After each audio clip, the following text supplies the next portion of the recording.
retour de la matinale de l'économie. Raphaël Legendre, après 3 ans d'attente, la prochaine programmation pluriannuelle de l'énergie a enfin été publiée ce matin. Une victoire politique pour Sébastien Lecornu, mais à quel prix? C'est la question que vous posez ce matin. Oui, exactement. Bon, d'abord, c'est vrai qu'après avoir réussi à la fois doter la France d'un budget et de sauver sa tête, ce qui n'était franchement pas gagné, le Premier ministre marque un second point avec la présentation de la PPE.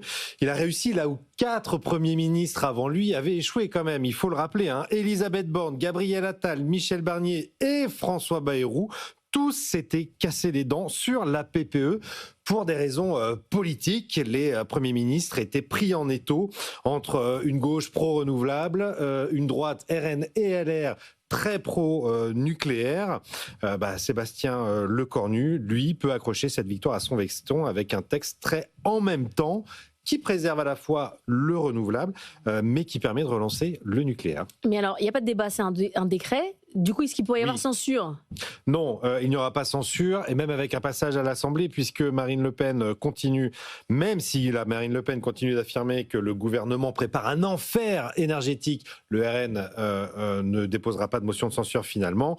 Et à gauche, si Mélenchon a dénoncé un abîme financier, la patronne des écologistes, Marine Tondelier, elle, a fait part sur TF1 de son soulagement que la filière renouvelable ait enfin des consignes et que ces consignes ne soient pas un moratoire sur le renouvelable. C'est ce que demandait la droite. Donc ça va passer, mais est-ce que pour autant on a désormais un cap clair défini sur les questions énergétiques? Non, ça pose un vrai problème. Même si hier, Sébastien Lecornu s'est présenté comme le nouveau Pierre Messmer de l'énergie. Pierre Messmer, souvenez-vous, Premier ministre de Georges Pompidou, qui avait lancé le fameux plan Messmer, le premier grand plan de nucléarisation de la France. Mais ce qu'on peut se demander aujourd'hui, c'est si c'est pas plutôt Messmer l'hypnotiseur. Je ne sais pas si vous voyez, mais l'artiste canadien, pour voir s'il n'a pas endormi tout le monde, Sébastien Lecornu, avec cette PPE Potemkin. Pourquoi? Parce qu'on a quand même un cadrage.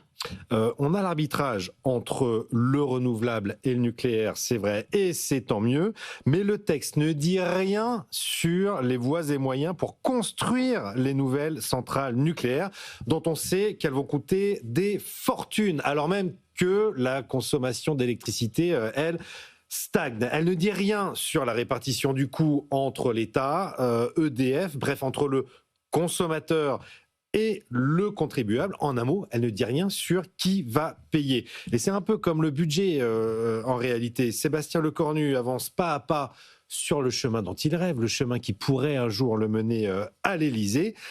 Mais il faut voir combien tout cela nous coûte à chaque fois.